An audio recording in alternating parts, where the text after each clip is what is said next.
So what's the big problem with wealth creation? How do people like us, who didn't inherit a boatload of money, who are investing and building wealth from our own blood, sweat and tears, how do we invest in a way that gives us remarkable results and become financially free before retirement age? I don't know about you, but I am sick of hearing from wealth gurus and experts who don't walk their own talk and prescribe strategies that are a one-size-fits-all approach. For self-made people like you and me, I'm here to tell you that you don't need to be superhuman or already wealthy to reach financial freedom earlier than 65. This is the Alternative Investing Podcast.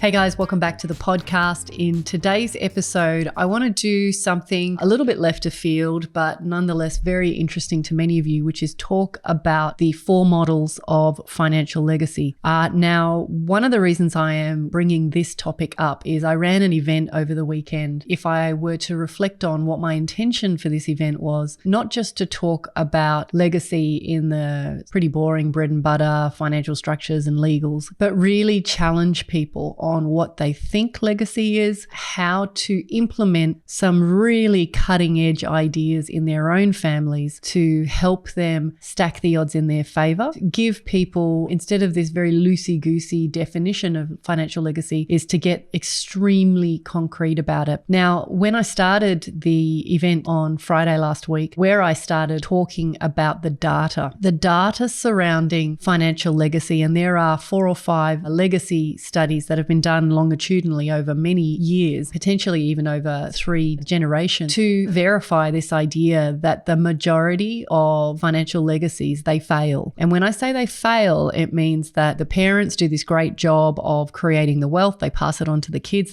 blow it up, and then the grandchildren have to start again. Now, I've spoken about legacy in the past, but I want to put a slightly different spin on it today. But I wanted you to have that context, why these legacies fail and the points of failure. The more important thing is if you can identify with where you are right now in terms of the 4 primary vehicles, it can actually give you an opportunity to continue the way you're going. I think a really good starting point is to describe how I see financial legacy. So many definitions of this, but I think it's a really important thing to address. As I said before, too many people are really loose about what it means. So I see financial legacy as your capacity to use financial resources to create impact and influence. What I really love about this definition is it has virtually nothing to do with your death. Legacy only starts to kick in from a financial point of view upon death. And the truth of the matter is a lot of people actually see legacy as something that begins quite young in life. And I certainly see that is true in our own world. One of the other things that I saw when I was pulling together the content for this particular event was this really beautiful metaphor for financial legacy around the concept of the financial footprint. So in the context of my definition, it's around your capacity to use financial resources to create impact and influence. There's really 2 sides that I would describe around this financial footprint. It is a description of the decisions that impact or influence. So that number 1 for me. And then the second part, which is also fundamental, is it's what you pass on. If I think about the decisions that impact or influence, there's probably 3 primary. It's like, how do you impact those you love? How do you impact the causes you care about? How do you impact your community? The second part, which is what is it that you actually pass on, goes way beyond what most people think. It's about the relationships that you pass on, wisdom and education that you pass on, values and vision that you pass on. Down the bottom there somewhere, it's about investments and the money. So with that context in mind, I want to walk you through what I call the 4 legacy models. Just to be really clear, most of the people whom I work with, in fact, I can't think of anyone who doesn't fit this. They're all self-made. And what that means is that none of them are banking or relying on some fat cat inheritance to get them to the financial goals. They are getting there themselves. I've said this before, but these are the people whom I'm most passionate about, the people who want to do it on their own. I believe to get clarity about financial legacy, then you need to understand what the 4 most common models are. And I'm trying to bring a little bit of lightness into this, but they're not models that you would not have heard of in the past. Let me start with this idea that when we start start working, we understand the need to go out into the workforce, focus on building some wealth with whatever surplus income we can put aside. The issue, however, is that if we look at our life as a bit of a line from today or from birth through to death, if you look at what percentage of time people spend on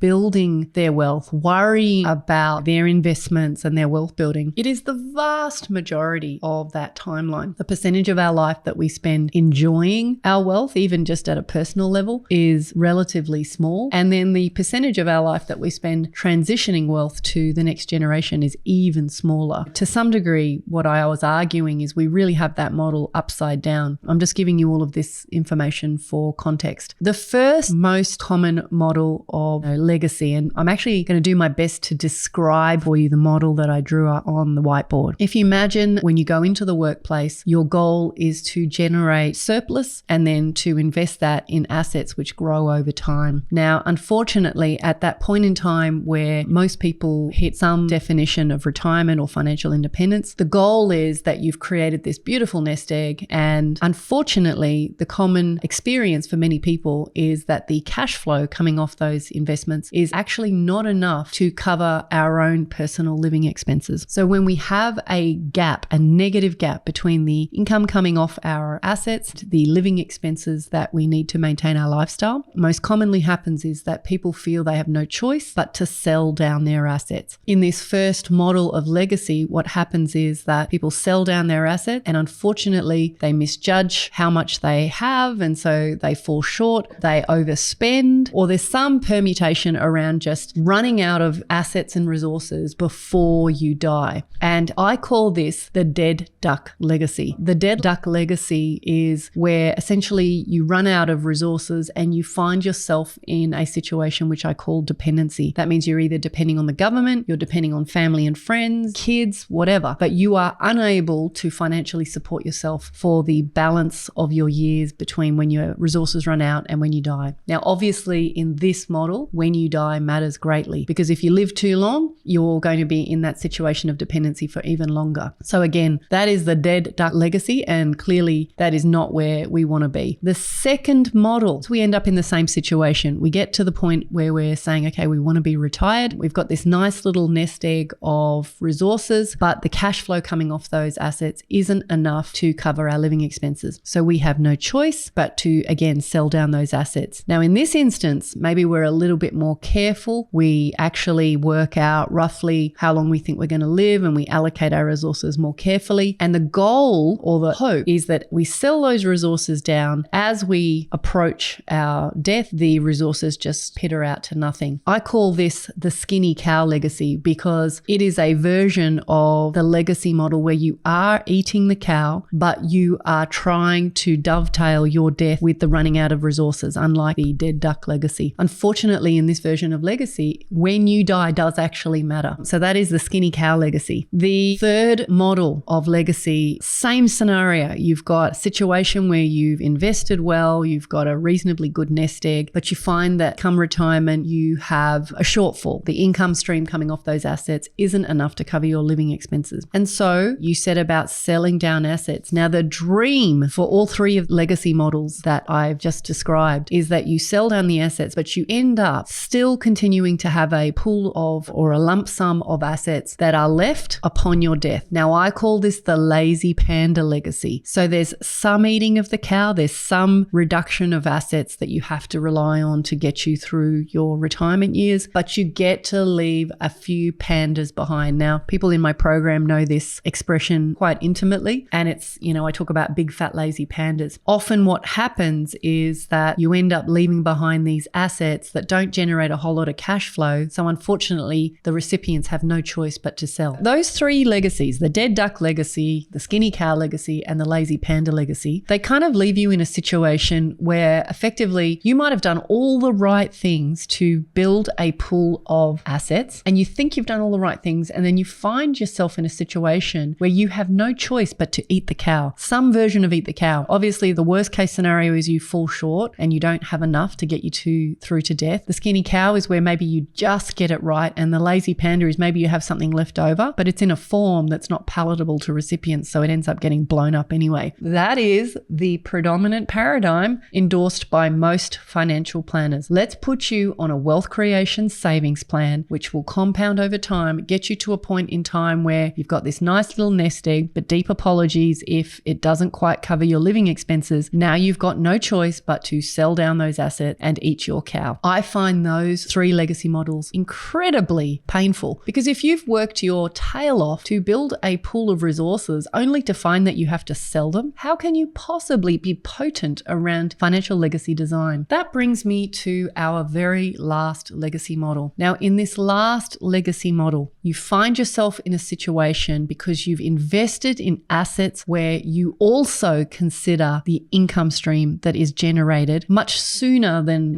right at the end, just before retirement. So you find yourself in a situation where, number 1, you can retire sooner, and number 2, you find yourself in a situation where the income stream coming off your assets is greater than your living expenses. Now, in that situation, in my humble opinion, that is where true legacy lives. Those other 3 models are really flawed. So I call this legacy where you have more income than you need to live. You have the freedom to choose whether you stay in active employment or active work or active business or not. And you have an asset that is going to grow over time, regardless of whether you do anything or not, and which will allow you to take income from that pool of assets to support your lifestyle. Now, if you get yourself into this situation, that is where you actually categorically have the freedom to start thinking about how you will use your wealth to impact. And I call this the Freebird legacy. The main distinction between the Freebird's legacy and the other 3, it doesn't matter when you die. You could live 200 years old. You could live to 140 years old, because your asset base will support you regardless of how long you live. I look at this and I just think, how could any other model be considered? That is the only model that I think should be considered. And this is why I am such a huge advocate, the inclusion of alternative real estate investments in your investing portfolio, because without it, you are really looking down the path of the dead duck, the skinny cow, or the lazy panda legacy. Unless, of course, you are really clever and have been investing for a really long time and you found those outlier deals which will help you generate the income stream that you want. I guess that is the crux of what I wanted to say. What I would say to you is I'm going to come up with a part 2 of the podcast, and I'm going to walk you through some specific examples of people who've done a really great job migrating to the Freebird legacy. And I want to leave you with this sentiment. It is never too late. There are people who are in their 60s who've come to see me who feel that they are stuck in the dead duck, skinny cow, or lazy panda legacy paradigm, and they don't want to be there. They want to be in the Freebird's legacy.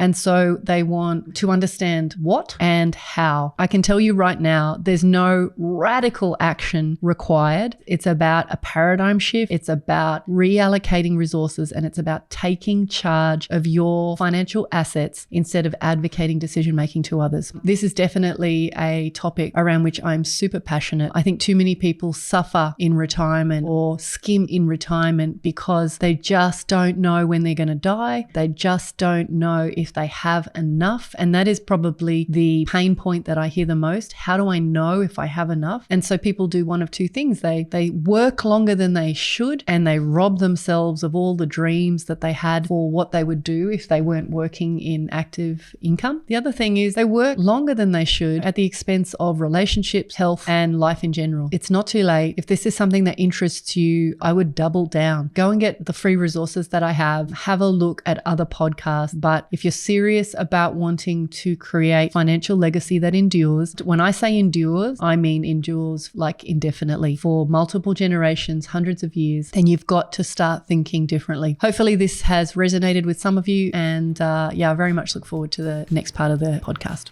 You've been listening to the Alternative Investing Podcast. If you're feeling frustrated that despite doing everything right in the property investing playbook and you're no closer to financial freedom, then head on over to incosiwealth.com to learn more about how you can use alternative investments to catapult your investing income and blend strategies to shave decades off your timeline to financial freedom. See you on the next episode.